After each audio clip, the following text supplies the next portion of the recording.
Hello, good morning everyone! This is Pops Anton TX and welcome back to my YouTube channel. Ayan. At syempre po yung morning. Ayan.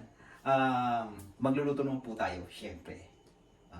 Panibagong recipe o panibagong lutuin na magugustuhan po ng ating mga anak, ni tatay, ni nanay. Ayan. So, isang napakasimpleng lutuin po. At ito po ay ang pork with sausage. Ayan. Ginisang pork with sausage. Ayan. At syempre po, bago po tayo pumalaot, sabi nga, syempre, maraming salamat po doon sa aking mga subscriber, sa aking mga viewers, at syempre po doon sa mga OFW niya, palagi ang nakatambay sa aking YouTube channel. Ayan. Na-appreciate ko po yung inyong ginagawang suporta para sa aking YouTube channel, Pops Anton TX. Ayan. At syempre po, maraming salamat po sa inyong lahat. Ayan. At syempre po, narito na po ang ating ingredients na gagamitin para po sa pagluluto natin ng ginisang pork with sausage. Alright, so huwag na po natin patagalin.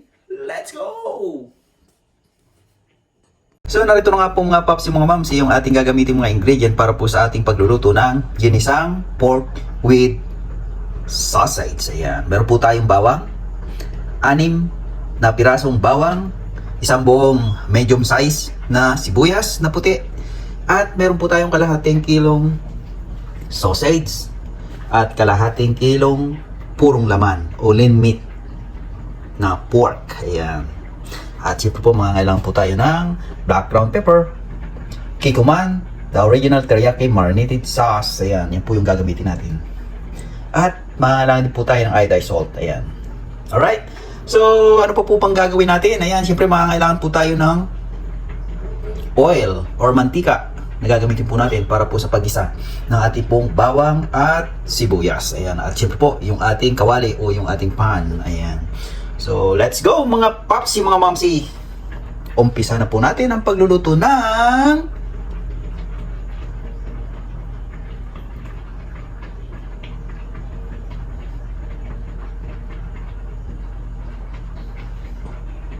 ginisang pork with sausage.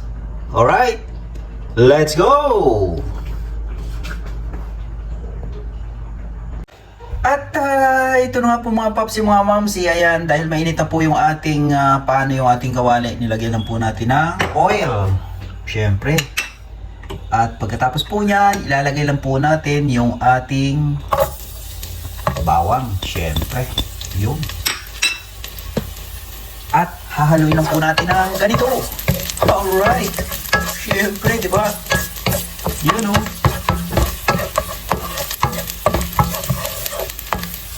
At syempre, isusunod na po natin yung ating sibuyas.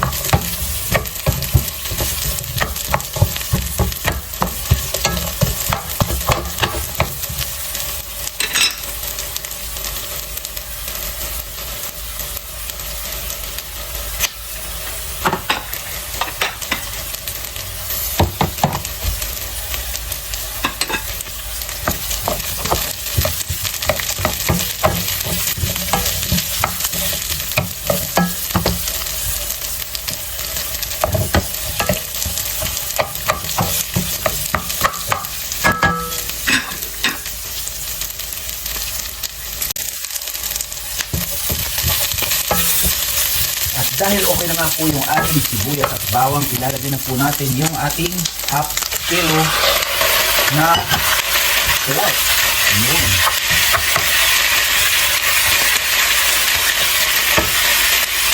At syempre po, huwag na natin patagalin. Ilalagay na rin po natin yung ating sauce. Yan po kung tirang ilalagay natin.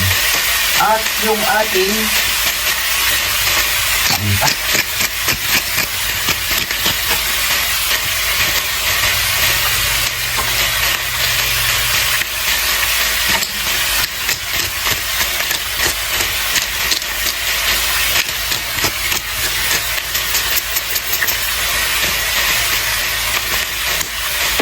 siyempre po yung ating teriyaki marinated and sauce. Ayan. Or Kikkoman. So gusto ko po yung lasa nitong Kikkoman. Pagdating po sa ganitong ginisa. Ayan. So yun. At syempre po yung ating sausage. Isusunod na po natin yan. After 5 minutes nating mailuto, itong ating pork. Alright. So gagawin po natin. Tatakpan lang po natin at lulutuin po natin ng about 5 minutes. Alright.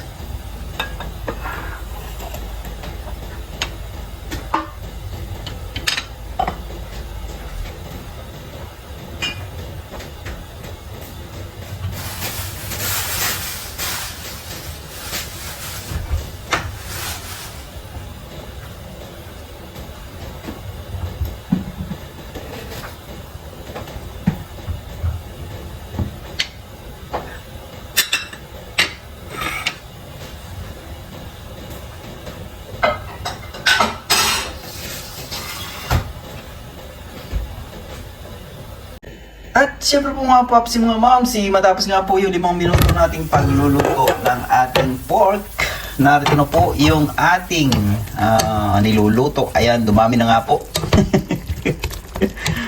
Yung sabaw, ayan. Kaya gagawin naman po natin ngayon.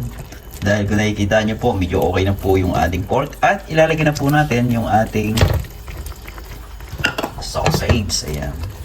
So yung gagawin po natin dito mga paps, mga momsi, pinalambot lang po natin yung pork, kaya inuna po natin siya ng 5 minutes. So ngayon, ang gagawin po natin, tatakpan po natin ulit siya ng about 2 to 3 minutes. At pagkatapos po nyan, ang gagawin na po natin, aalisin na po natin yung takip at hahayaan po natin mag-evaporate yung liquid na narito po sa ating niluluto. Ang gagawin po natin dito, patutuyuin po natin siya. Dahil ang request po at ang kagustuhan ng ating mga chikitinga yung walang sabaw. Ayan, ang gusto, yung nakikita po nila, yung magiging sabaw nito, yung nagmamantika na siya. Kaya yun po, yung ating gagawin ngayon. Tatakpan lang po natin siya hanggang sa kumulo. At kapag kumulo na po siya, aalisin na po natin yung takip at lulutuin na po natin hanggang mawala na po yung sabaw. Alright. So yun mga paps, mga momsi. Tatakpan po ulit natin. Alright. At dahil kumukulo na nga po yung ating niluluto mga paps, mga momsi, aalisin na po natin yung takip. Katulad po ng ating sinabi kanina. Ayan. Hahaluin lang po natin. Ayan. At hahayaan po natin mag-evaporate yung liquid hanggang sa ang matitira po dito ay yung nagmamantika na po siya. Ayan. So yan po yung gagawin natin. Alright. So yun na nga po mga paps, mga momsi, dahil kumukulo na po yung ating ginisang pork with sausage. Ayan, alisin na po natin yung kanyang cover. Ayan. At siyempre po hahaluin lang po natin ito. Ayan.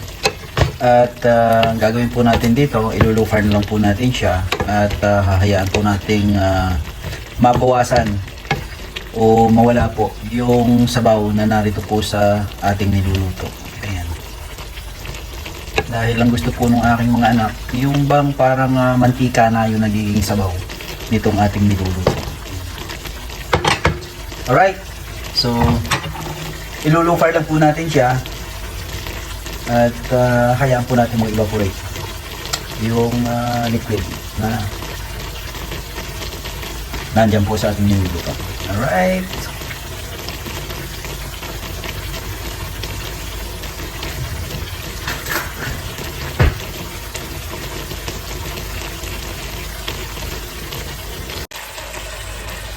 At ito na nga po mga paps, mga momsi, matapos nga po yung ilang minuto nating paghihintay. Ayan. Wala na po yung liquid na kanina po narito sa ating niluluto. Ayan.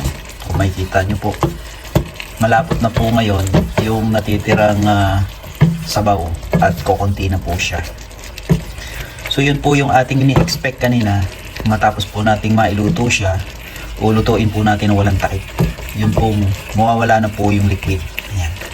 So yun mga papsi, mga mamsi, syempre kung bago pa lang po kayo sa aking YouTube channel, paki-like, comment kung mayroon po tayong mga katanungan at syempre po, paki-subscribe na rin yung ating YouTube channel at paki-hit na rin po yung ating notification bell para po updated po tayo sa mga upcoming video pa na gagawin. Ayan. Syempre po, para po maging kasama ko po kayo sa ating palagiang pagluluto. Ayan. Katulad po ng sinasabi ko sa inyo, napakasimple lang po ng ating lulutuin. Nagpainit lang po tayo ng kawali o ng ating pan. Inilagay lang po natin yung sibuyas at bawang, syempre, sa kumukulong mantika. Ayan. At inilagay na po natin yung pork. Nilagyan po natin ng asin, kunting pamintang durog, at yung ating kikuman marinated in sauce. Ayan. At pagkatapos po niyan, inilagay na po natin yung ating sausage at tinakpan po natin ng ilang minuto hanggang sa kumulo. At pagkatapos po niyan, inalis na po natin yung takip o yung cover para po naman sa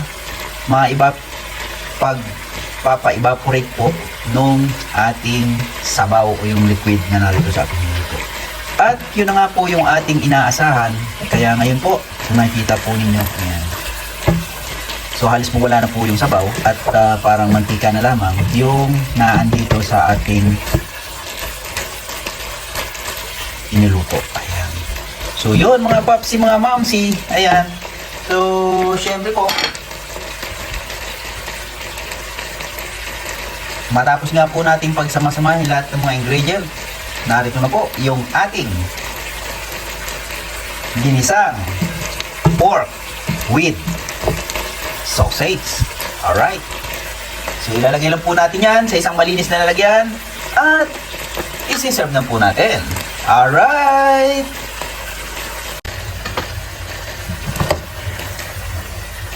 Alright.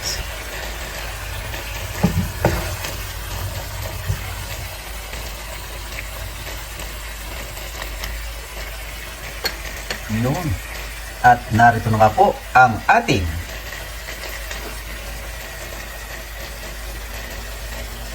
ginisang pork with sausage.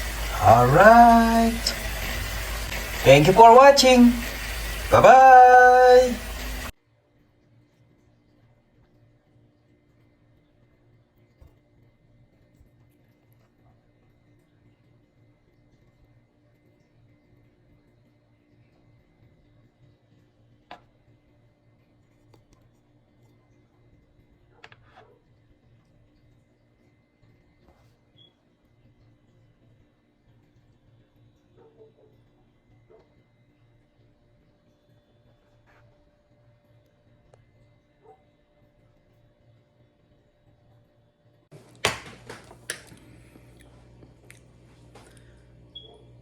Kainan na.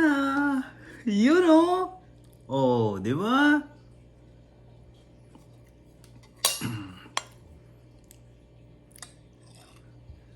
Siyempre, hindi tayo papayag na hindi natin matikman to, di ba? So yun, kainan na.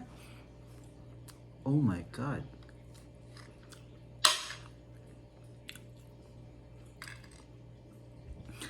Ito yung masarap mga paps eh.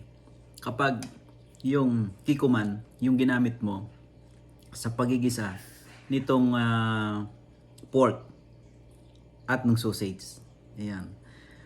Compare doon sa regular na ginagamit natin na soy sauce. So every time na magluluto ako ng mga ginisa, ito yung ginagamit ko.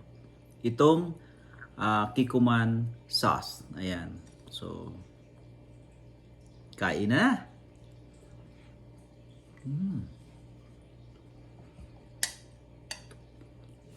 Want some?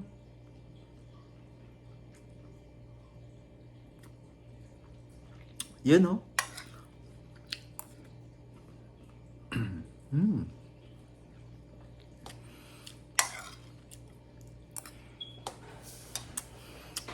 At syempre po,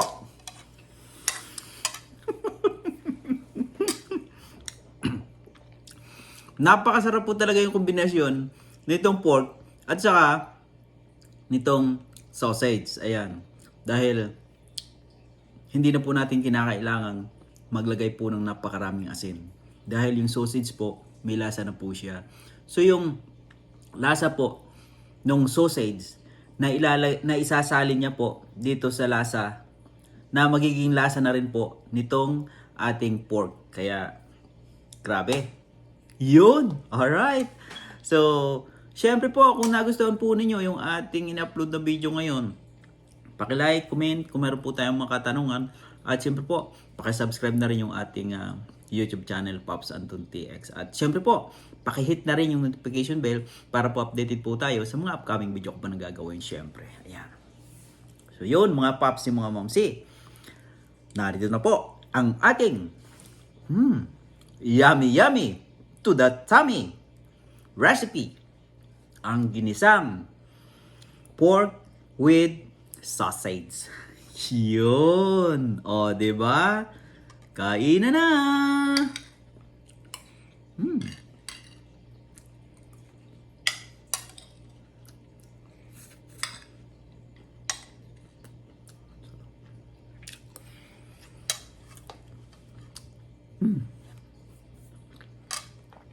Alright. Thank you for watching. Bye-bye.